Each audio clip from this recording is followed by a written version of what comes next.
Keep her satisfied, brother, and the money's yours. The very instant he slammed the door behind him, warm breath brushed against my lips. All the while, she murmured my brother's name. Chase. For $75,000, I impersonated my own brother to take care of his blind fiancée. The day she underwent her sight-restoring surgery, I vanished without a trace. 3 years later, at a press conference in Manhattan, she wore the cheap silver ring I had given her and announced her upcoming marriage to my brother. But the very next second, she raised her hand and pointed straight at me in the corner.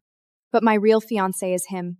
She had returned to the center of power in the Whitmore family and became the voting heir who truly mattered inside Whitmore Holdings. People say Mr. Caldwell stayed by your side through your recovery. Are the two of you preparing to make the engagement official?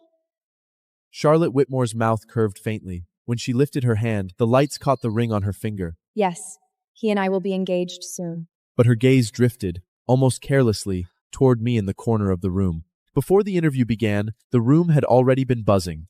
The Whitmore heir is not just another rich girl. Everyone at Whitmore Holdings has to watch her face. I heard she went blind after that crash 5 years ago and was pushed out of the family trust and board circle. If her fiancé hadn't stayed, she might not have survived. Quiet. Her security is right there. I sat at the edge of the press section, keeping a professional smile on my face. My nails were digging into my palm.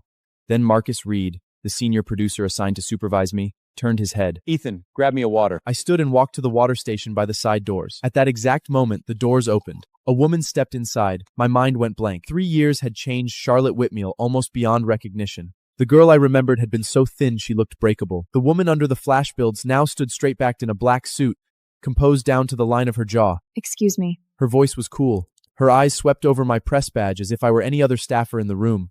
They did not linger. Private security escorted her to the stage. As she passed me, I stood frozen. It took me several seconds to understand.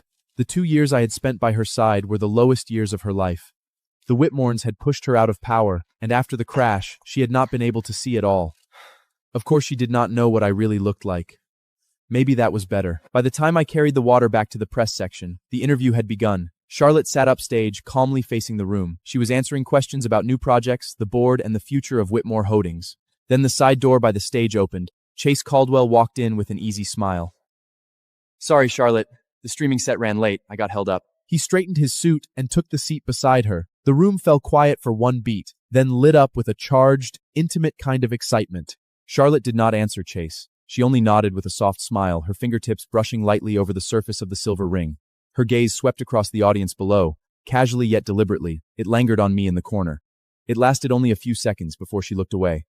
The microphone moved to Chase. Mr. Caldwell, you're currently filming Nathaniel Brooks's new series. Brooks rarely takes chances on newly rising actors. Did Ms. Whitler have anything to do with that opportunity? Chase smiled easily. "Of course. I've always had confidence in my work, but I won't deny that Charlotte has done a great deal for me. I deserve her faith in me." His confidence won approving looks from the room. Can you share a story from the years when you and Ms. Whitford support each other through her lowest point? The smile at the corner of Chase's mouth frozen. For one strange moment, the whole room seemed to slow. At last, Charlotte gave a soft laugh and took the microphone back. There isn't much to tell. Some memories only need to belong to the two people who lived them. My eyes stung. I gripped the pen in my hand until it almost cracked. Whenever I closed my eyes, I saw the past. Charlotte had been sharp even when she was young. She never bowed her head, and that meant she had made enemies. After she lost everything, some of those people came to the old queen's walk-up to humiliate her. I put myself between them and Charlotte. Someone shoved me down the stairs. My forehead split. My arm was covered in blood. When they realized how bad it looked, they cursed and ran. I forced myself up and walked back to her as if nothing had happened. "Come on, let's go home." You're hurt. We're going to the ER. "I'm fine."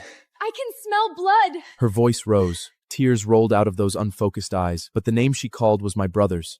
Chase, when I get better, I'm going to give you the most beautiful wedding in the world. After the interview, the sky darkened. Rain sheeted softly outside the venue. Marcus checked his jacket pocket, then turned to me. "Ethan, I left my SD card in the media room. Run back and get it." I hurried across the wet marble floor. The elevator numbers dropped to 1. The doors opened, and I came face to face with the two people inside. Chase was leaning slightly toward Charlotte, talking about some minor trouble on set. Her expression was cool, but she listened with patience. They stood close, as intimate as every camera wanted them to be. The moment Chase saw me, his face darkened. "Sorry." I muttered, turning toward the stairs. Stop. Charlotte spoke behind me. I went still. Weren't you going up? Get in. I turned back slowly and lowered my voice on purpose. Thank you, Mrs. Whitmore. She told me to enter, but she did not move aside. She only watched me. You're with today's press team? I didn't hear you ask a question. I just graduated and came back to New York. I'm still an intern. I don't have that privilege yet. I see. Charlotte, we should go. Brooks and the producers are waiting. Let's go. She finally looked away.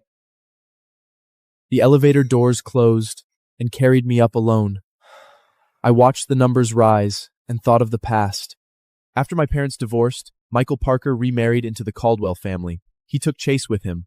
I stayed with Laura Parker in the life we already had. For as long as I could remember, I barely saw Chase again. Then, 5 years ago, he found me. By then, he was no longer Chase Parker. To everyone else, he was Chase Caldwell. He pushed a check across the table. $75,000. Use my name. Take care of someone for me. Laura had just died. Medical bills, funeral costs, cemetery fees, they all came down on me at once. I had no choices left. So I said yes to Chase. Only when I met the person did I learn that he wanted me to care for Charlotte Whitmore, his fiancée, newly tied to him through a family arrangement, blinded in a crash, and pushed out of the Whitmore succession circle. She's blind, and the Whitmarts have thrown her away. Who would want to sit with her every day? Chase did not bother hide his disgust. If ending the engagement publicly wouldn't hurt my image, I would have cut her loose already. At the time, Chase had just begun to break out through a streaming series. His career was rising. He was afraid of being branded heartless, so he handed the burden to me. Charlotte had spent 18 years getting everything she wanted. Then, overnight, she lost her sight and the protection of her family. Her temper turned vicious. In the first weeks I cared for her, she cut me with words every day. I was being paid. I never argued. Until the day I went to visit Laura's grave and came home late. The moment Charlotte heard the door, she lashed out. Chase, stop pretending in front of me. I know you hate being here. You're only staying because you're only afraid of what the media will say. She did not get to finish. I leaned down and kissed her. It was my first kiss, clumsy and rough, with too much anger in it because her words had struck too deep. I meant to pull back at once. Charlotte did not push me away. She froze. Then her breathing broke. Even the tips of her ears went red. I braced my hands on her shoulders and dropped my voice. Did you feel that? Do you still think I hate touching you? For once, she went quiet, like a wounded cat with every claw out, suddenly unsure where to hide. I took the SD card downstairs to Marcus. He was pleased and clapped me on the shoulder. Ethan, you're useful. There's a media industry mixer tonight. I'll take you along. In this business, contacts matter. Thanks. I'll be there right on time. But when we reached the hotel parking lot, I saw a familiar black Rolls Royce. I stopped cold. Mrs. Whitmale is here tonight? The dinner I'm taking you to is sponsored by Whitmare. Don't underestimate your Marcus. It was too late to regret it.